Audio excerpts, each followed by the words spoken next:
السلام علیکم.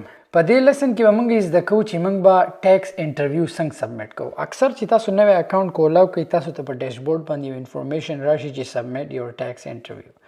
موستلی د دې نه خلک ګبراویږي چې دا سری خو دا ډیر اسان سټیپ سي. هغه ستا نوم غواړي، ستا اډرس غواړي چې ته په کوم ملک کې ستا یو څو انفارمیشن غواړي، دومره ګران دغه نه. زموږ اکاونټ خو مخکې جوړ شوی دی، زه تاسو ته ایګزیکټ هغه سټیپ نشم ښوی، خو که تاسو ټیکس انفارمیشن ته ځئ نو اکاونټ سیټینګ ته لاړ شئ، اکاونټ انفو، نو لاندې را ټیکس انفارمیشن باندې چې تاسو کلیک کوئ تاسو ته به ټیکس انټرویو انفارمیشن راشي.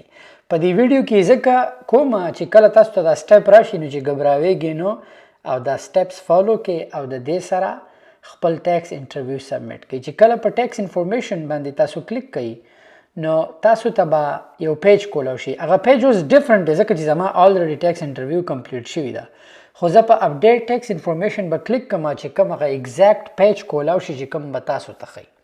نو چې زه په اپډیټ ټیکس انفارمیشن باندې تاسو کلیک کوئ دلته ستاسو نه یو څو کوېسچنې کوي، وایي what is your tax classification، وایي ته بزنس یې که انډیویجول یې. نو موږ به انډیویجول څه وایو؟ شخصي چې ورته وایي.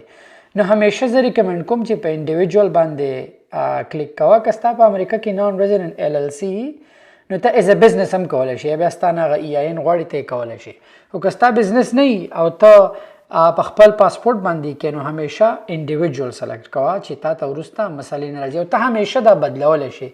که چېرته ایل ایل سی کولاو شي وروسته یې ته اپډیټ کولی شي.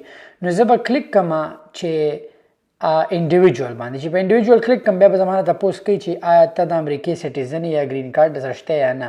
نو که ته د امریکې نه بهر یې پاکستان کې افغانستان کې نو زه به همیشه وایم چې نه زه نه یم. ټیک ده.